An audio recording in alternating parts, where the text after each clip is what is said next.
નમસ્કાર ભવિષ્યના શિક્ષકો અને શિક્ષણવિદો આજની આ ખાસ સમજૂતીમાં આપ સૌનું સ્વાગત છે અત્યંત નિર્ણાયક અને ટેટ ટાટ સીટેટ તેમજ એચટેટ જેવી પરીક્ષાઓ માટે ખૂબ જ અગત્યના વિષય પર આપણે સીધી જ વાત કરવાના છે અને તે છે બાળ વિકાસના તબક્કાઓ તો ચાલો સમય બગાડ્યા વિના આ માહિતીસભર સફરની શરૂઆત કરીએ જુઓ શરૂઆતમાં જ એક વાત મગજમાં એકદમ ક્લિયર કરી લઈએ વૃદ્ધિ અને વિકાસ એક સમાન બિલકુલ નથી બાળકને સમજવા માટે માત્ર તેના શારીરિક કદને જોવું પૂરતું નથી વૃદ્ધિ માત્ર શારીરિક છે જાણે કે કમ્પ્યુટરનું હાર્ડવેર મોટું કર્યું હોય પરંતુ વિકાસ એ સમગ્ર વ્યક્તિત્વનું પરિવર્તન છે જાણે કે આખી ઓપરેટિંગ સિસ્ટમ જ અપગ્રેડ થઈ ગઈ હોય આ એક એવો પાયો છે જે દરેક શિક્ષકે ધ્યાનમાં રાખવો જ રહ્યો આજની આપણી આ ચર્ચામાં આપણે ગર્ભધારણથી લઈને 18 વર્ષ સુધીની આખી સફર ખેડવાના છીએ જેમાં બાળ વિકાસની પ્રાથમિક સમજ અલગ અલગ તબક્કાઓ મુખ્ય સિદ્ધાંતો અને હા છેલ્લે પરીક્ષા માટેની ખાસ માર્ક સ્કોરિંગ ટિપ્સ પણ જોઈશું તો વિભાગ 1 બાળ વિકાસની પ્રાથમિક સમજ અલગ અલગ ઉંમરની ચર્ચા કરીએ તે પહેલા એક મજબૂત પાયો તૈયાર કરી લઈએ બાળ વિકાસ એ કોઈ રાતોરાત થતો જાદુ તો છે નહીં બરાબર આ એક સતત ચાલતી પ્રક્રિયા છે જેમાં બાળકના શારીરિક માનસિક સામાજિક અને ભાવનાત્મક પાસાઓનો ધીમે ધીમે વિકાસ થાય છે અને રસપ્રદ વાત એ છે કે દરેક બાળકમાં આ વિકાસની ગતિ એકદમ અલગ અલગ જોવા મળે છે અહીં આ તફાવત બરાબર મગજમાં ઉતારવા જેવો છે વૃદ્ધિ એટલે માત્ર શરીરનો વધારો જેને આપણે ઇંચ કે કિલોગ્રામમાં માપી શકીએ પણ વિકાસ એટલે સમગ્ર વ્યક્તિત્વની સર્વાંગી પ્રગતિ શરીર વધે તે વૃદ્ધિ છે પણ તે શરીર અને મનનો યોગ્ય ઉપયોગ કરતા આવડે તે સાચો વિકાસ છે ચલો હવે ટાઈમલાઈન પર નજર કરીએ આખી જિંદગીના ઘડતરની વાર્તા આ 5 તબક્કામાં વહેંચાયેલી છે ગર્ભાવસ્થાથી શરૂ કરીને શૈશવ પ્રારંભિક બાળપણ મધ્ય બાળપણ અને છેલ્લે કિશોરાવસ્થા ત્યારબાદ વિભાગ 2 ગર્ભાવસ્થા અને શૈશવ અવસ્થા આ પ્રારંભિક તબક્કાઓ ખરેખર અકલ્પનીય ઝડપે આગળ વધતા હોય છે ગર્ભાવસ્થાનો તબક્કો ગર્ભધારણથી લઈને જન્મ સુધીનો છે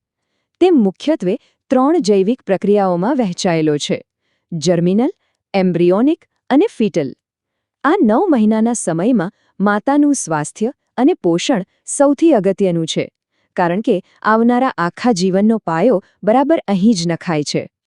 અને જન્મ પછી તરત જ શૈશવ અવસ્થા શરૂ થાય એટલે કે 0 થી 2 વર્ષ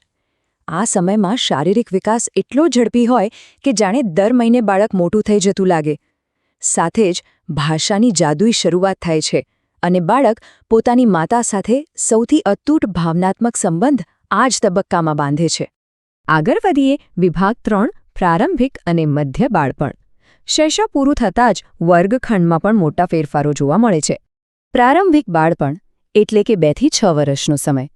આ ઉંમરે કલ્પનાશક્તિ એકદમ પીક પર હોય છે એટલે જ પ્લેવે મેથડ કે રમતા રમતા શીખવાની પદ્ધતિ અહીં જાદુની જેમ કામ કરે છે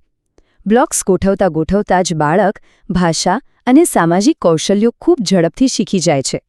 પછી આવે મધ્ય બાળપણ જે 6 થી 12 વર્ષની ઉંમર સુધી ચાલે છે અહીં મગજમાં એક બહુ મોટો બદલાવ આવે છે લોજિકલ થિંકિંગ એટલે કે તર્કશક્તિની શરૂઆત થાય છે એટલે કે બાળક ગણિત અને વિજ્ઞાન સમજવા લાગે છે અને શાળામાં ભણવાની સાથે નવા મિત્રો બનાવવામાં પણ એક્ટિવ થઈ જાય છે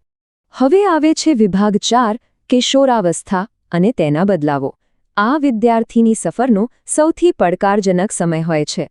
કિશોરાવસ્થા બરાબર 12 થી 18 વર્ષ વચ્ચેની હોય છે આ માત્ર શારીરિક બદલાવોનો સમય નથી પણ હોર્મોનલ ઉથલપાથલનો સમય છે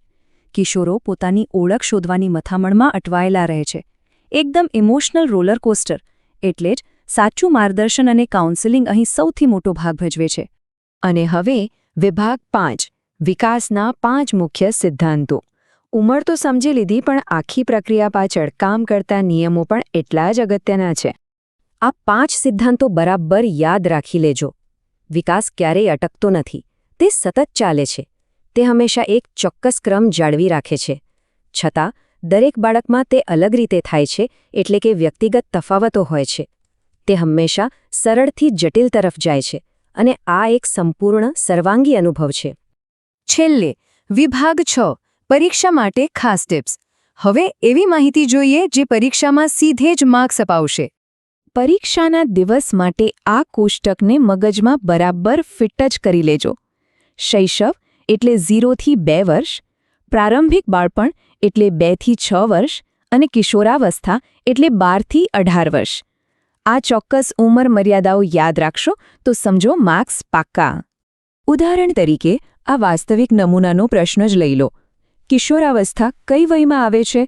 વિકલ્પો છે 6 થી 12, 12 થી 18, 0 થી 2 કે પછી 2 થી 6.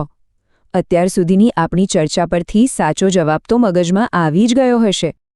બિલકુલ સાચું. સાચો જવાબ છે વિકલ્પ બી, 12 થી 18 વર્ષ. એટલે જ કહું છું કે આ સૈદ્ધાંતિક ખ્યાલોને સમજવાની સાથે સાથે આ ચોક્કસ આંકડાઓ યાદ રાખવા પણ એટલા જ અગત્યના છે. અંતે આ બધા તબક્કાઓને સમજવા એ માત્ર પરીક્ષા પાસ કરવાની કોઈ સ્કીમ નથી. આ એક એવી બ્લૂપ્રિન્ટ છે જેનાથી આવતીકાલની પેઢીનું ઘડતર થવાનું છે. તો છેલ્લે વિચારવા જેવી વાત એ છે કે શું આપણી વર્તમાન શિક્ષણ પદ્ધતિ ખરેખર બાળકના મનોવૈજ્ઞાનિક તબક્કાઓને પૂરો ન્યાય આપે છે કે પછી આપણે માત્ર પરીક્ષા માટે જ મશીનો તૈયાર કરી રહ્યા છીએ? આજના માટે બસ આટલું.